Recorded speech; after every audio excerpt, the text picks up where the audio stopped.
एक बार हमने अपने साथी, अपने नेता, समाज के कार्यकर्ता का खून देख लिया है, खुद को शांत कर लिया है, समाज को शांत कर लिया है कि नहीं अव्यवस्था नहीं फैलनी चाहिए। अगली बार भी किसी ने सोच रखा हो कि नहीं वो खून करेंगे, वो हत्या करेंगे, और हम कार्यकर्ताओं से भी अपील करूंगा कि 21 तारीख में पूरी ताकत से पहुंचे, बताएं भारत के पंतप्रधान को, बताएं यहाँ के प्रधानमंत्री को कि आप वहाँ बैठ करके इतनी भी रक्षा नहीं कर। वो बहुजन समाज जो फूले साहब अम्बेडकर की विचारधारा पर चलता है, जो शोषित वंचित है, वो आए 21 तारीख को दिल्ली आए और अपनी ताकत आजाद जी ने मामले को संभाला। गोली लगने के बावजूद भी उन्होंने पूरे समाज से अपील की कि नहीं, कोई भी व्यक्ति शांति भंग नहीं करेगा। तो द्वारा होता है तो मुझे ये लगता है भाई हमारी पूरी टीम क्या भाई चंद्रशेखर आजाद जी भी उनको संभाल नहीं पाएंगे। यहाँ की सुरक्षा एजेंसियों से, जांच एजेंसियों से ऐसे लोगों को तमाम ऐसे लोगों को उठाकर जेल में बंद कर।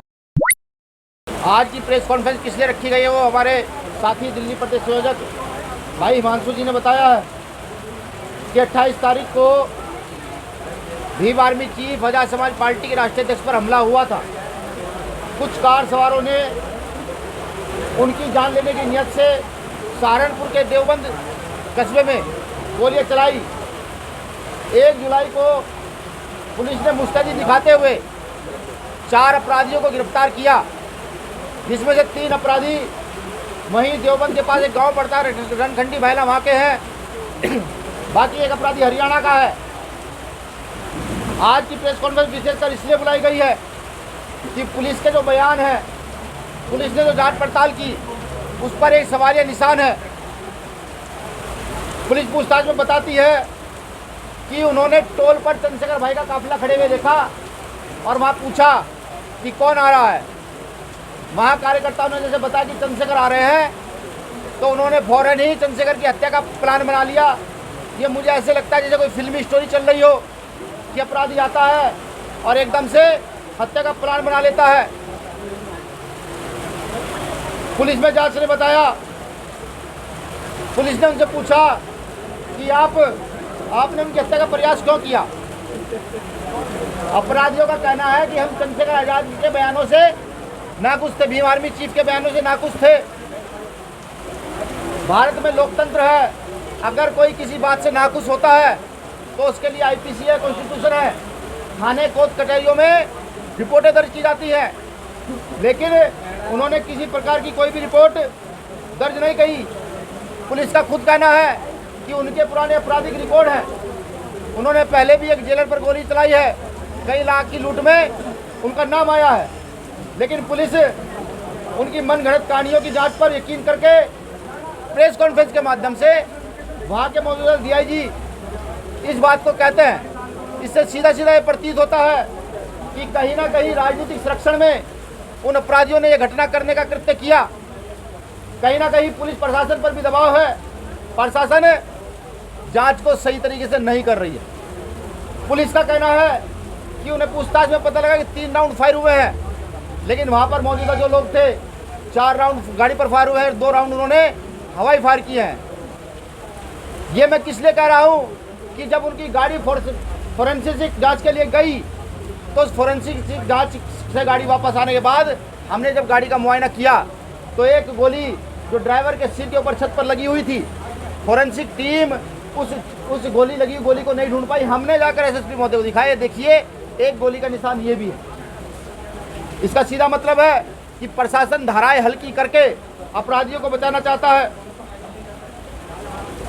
सबसे महत्वपूर्ण बात, जिस थाना क्षेत्र की ये घटना है, ये घटना कोई छोटी घटना नहीं है।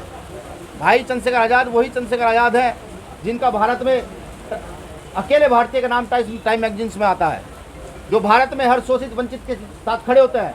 वो जब चलते हैं तो गरीब, किसान, मजदूर सब उनके साथ साथ चलते हैं। वो भारत की एक विशेष पर्सनैलिटी है, या मैं ये कहूँ भारत के राजनीतिक सामाजिक उभरते हुए सितारे हैं।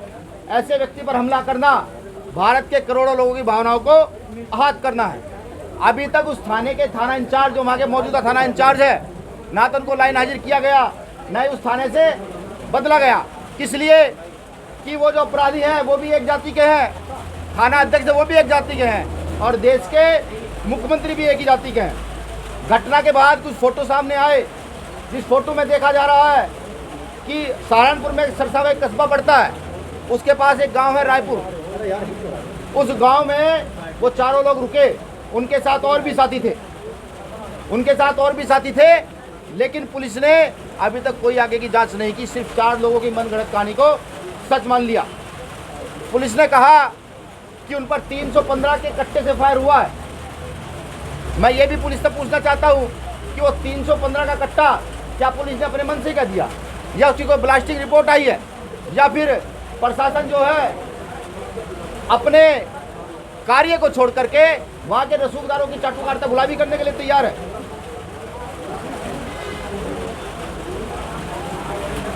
चाटुकारिता गुलामी करने के लिए तैयार है। कुछ साथियों ने यह भी बताया कि जानकारी मिली है कि पिछली 26 तारीख को चंद्रशेखर भाई सहारनपुर दिल्ली में थे। वो एक कार्यकर्ता के यहाँ एक कार्यक्रम में शामिल होने गए थे, तो उनके पीछे कुछ गाड़ियाँ देखी गई जो उनकी रैकी कर रही थी। वो गाड़ियाँ कौन है, वो लोग कौन है, कहाँ से आए हैं, ये भी बड़ा सवाल उठता है। सबसे महत्वपूर्ण बिंदु कि ये कार्य ईद से एक दिन पहले होता है। ईद से एक दिन पहले चंद्रशेखर आज़ाद जी की हत्या की साजिश की जाती है। कहीं भारत के अंदर, पूरे देश के अंदर कोई जातीय धर्म के आधार पर उन्माद फैलाने का इरादा तो नहीं था। महत्वपूर्ण चीज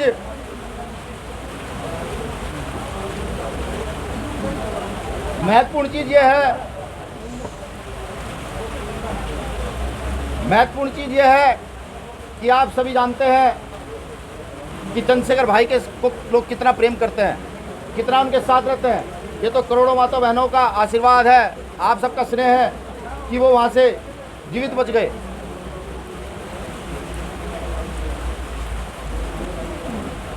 इन सभी बातों से ये महसूस होता है कि पुलिस कहीं ना कहीं मास्टरमाइंड को बचाना चाहती है।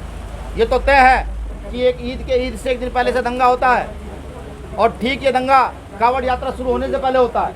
महत्वपूर्ण बात, जब वो अपराधी गोली चलाते हैं तो गोली चलाने के बाद एक गांव है, वहाँ पर एक विशेष समाज का गांव है, गुर्जर समाज का गांव, वो वहाँ पर अपनी गाड़ी को छोड़ देते हैं। पुलिस कहती है कि उनकी गाड़ी का तेल खत्म हो गया है। जो लोग इतनी बड़ी रैकी कर रहे हैं, ये कहाँ से कतु बैठता है पुलिस का कहना कि उनकी गाड़ी का तेल खत्म हो गया था। और अगर तेल खत्म हुआ भी था तो वो अपने गाँव की ओर भागते, अपने गाँव से अपोजिट दिशा में जो गाँव है मीरकपुर, उसकी ओर क्यों भागे।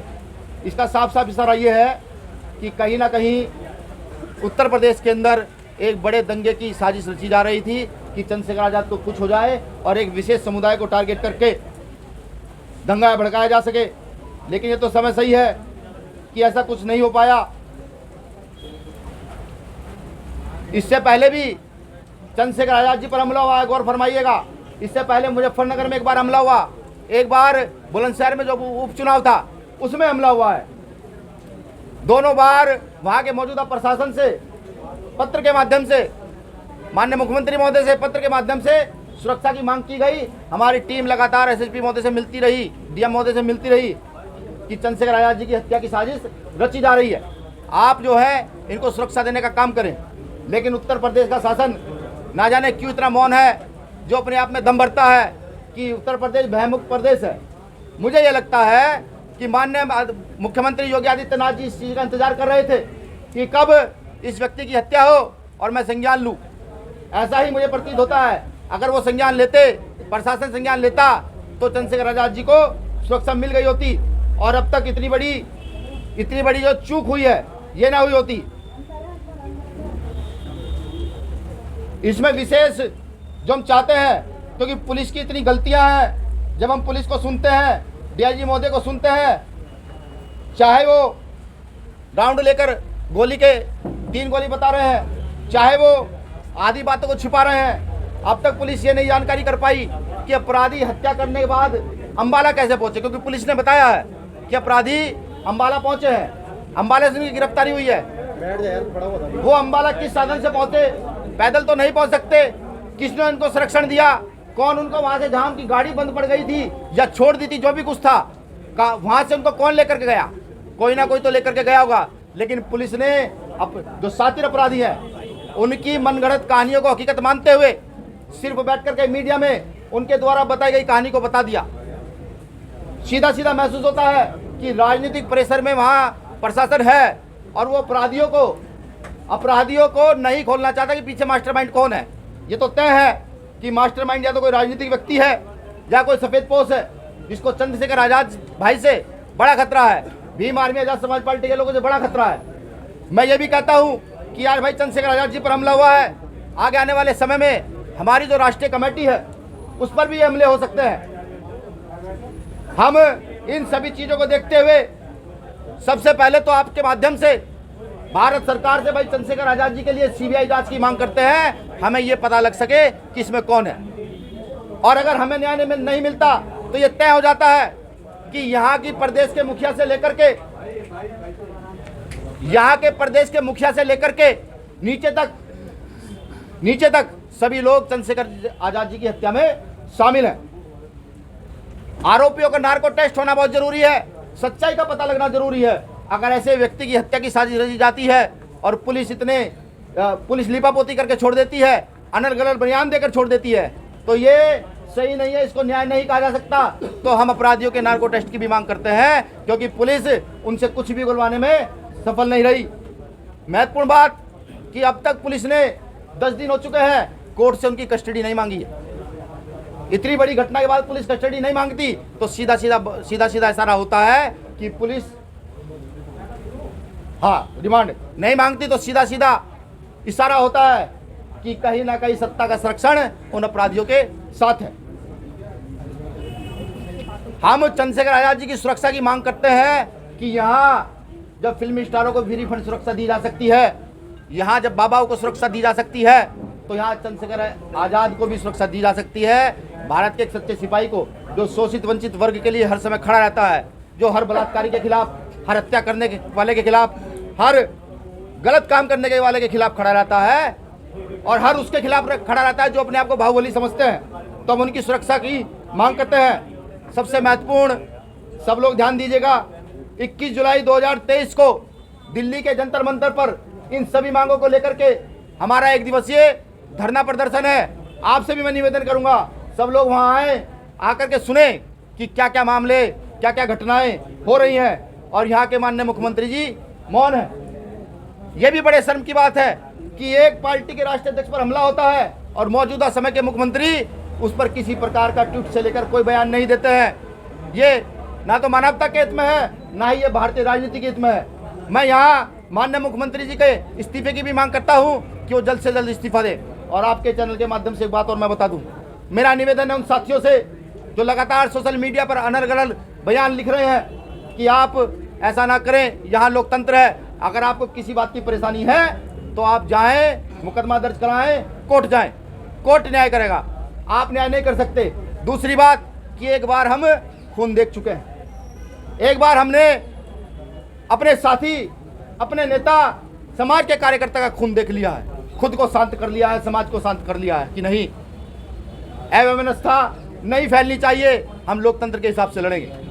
लेकिन अगर अगली बार भी किसी ने सोच रखा हो कि नहीं वो खून करेंगे, वो हत्या करेंगे और हम शांत रहेंगे, तो मेरा निवेदन है यहाँ की सरकारों से, यहाँ की LIU से, यहाँ की विशेष जांच एजेंसियों से कि ऐसे लोगों को टारगेट करें जो जाति के नाम पर षड्यंत्र करके हत्या करा देना चाहते हैं एक व्यक्ति की, उस व्यक्ति की जो शोषित वंचितों के साथ खड़ा रहता है। मैं अपने कार्यकर्ताओं से भी अपील करूंगा कि 21 तारीख में पूरी ताकत से पहुंचे, बताएं भारत के पंत प्रधान को, बताएं यहाँ के प्रधानमंत्री को कि आप वहाँ बैठ करके इतनी भी रक्षा सुरक्षा नहीं कर सकते कि एक व्यक्ति जो खड़ा हो रहा है लोकतंत्र के ढांचे को समझते हुए कि उसकी आप रक्षा कर सकें। बताएं वो बहुजन समाज जो फूले साहब अम्बेडकर की विचारधारा पर चलता है, जो शोषित वंचित है, वो आए 21 तारीख को दिल्ली आए और अपनी ताकत दिखाए। मैं उनको भी बता दूं कि अब घूरने का भी प्रयास मत कीजिएगा, निवेदन यही है, घूरने का भी प्रयास मत कीजिएगा, वरना इस बार तो भाई चंद्रशेखर आजाद जी ने मामले को संभाला। गोली लगने के बावजूद भी उन्होंने पूरे समाज से अपील की कि नहीं, कोई भी व्यक्ति शांति भंग नहीं करेगा। अगर भाई चंद्रशेखर आजाद जी के पास ऐसा षड्यंत्र द्वारा होता है तो मुझे ये लगता है भाई हमारी पूरी टीम क्या, भाई चंद्रशेखर आजाद जी भी उनको संभाल नहीं पाएंगे। तो मेरा निवेदन है यहाँ की सुरक्षा एजेंसियों से, जांच एजेंसियों से ऐसे लोगों को तमाम ऐसे लोगों को उठाकर जेल में बंद करें। शुक्रिया, जय भीम।